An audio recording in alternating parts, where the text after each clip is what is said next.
Cowboy Call. And today, I'm going to compare a $10 BB pistol to a $120 BB pistol and compare their performance. So, here come the puppies.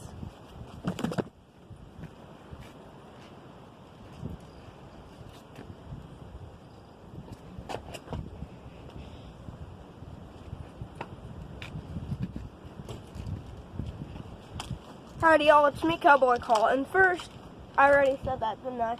First, we are going to do this $10 pistol. It probably only has 3 or 4 metal components. Everything else is plastic. At least it has safety, eh? So, without further ado, let's go. I'll be shooting that board of pine. Miss. I missed.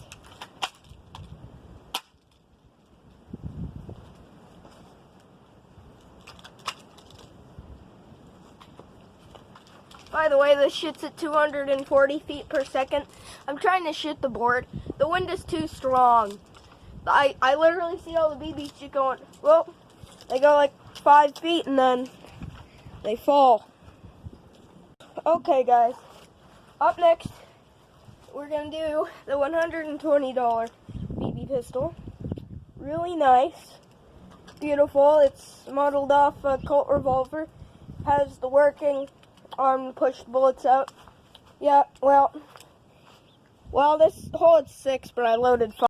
Oops. Well, anyway, it comes with 12 shells. You put BBs in the back, load it in, and, well, yeah. Safety is impossible, so it's coated in nickel. Yeah. Holds CO2 in there. Pretty accurate pistol. Shoots at 470 feet per second. Okay, let's go. First, we're going to shoot it like we should. That was a hit.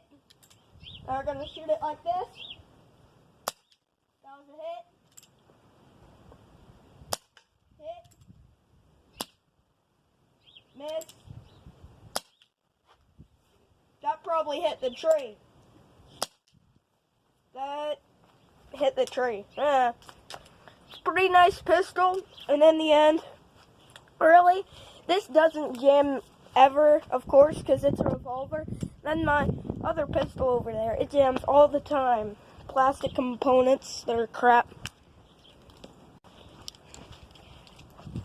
But yeah, guys, in the end, I would choose this over this little thing. I mean, yeah. For some reason, that was cocked and loaded. But yeah, I would rather have the revolver, and I'm sure you would too. So, you can get these at Farm and Fleet. They're really nice. I highly recommend it if you're a BB gun person. So, leave a comment down below. Leave a like and subscribe if you want to see more of these guys. So, yeah, that's the end of the video. Thanks for watching, guys. Oh, and don't forget to check out my playlist. Yeah, see you in the next episode, guys.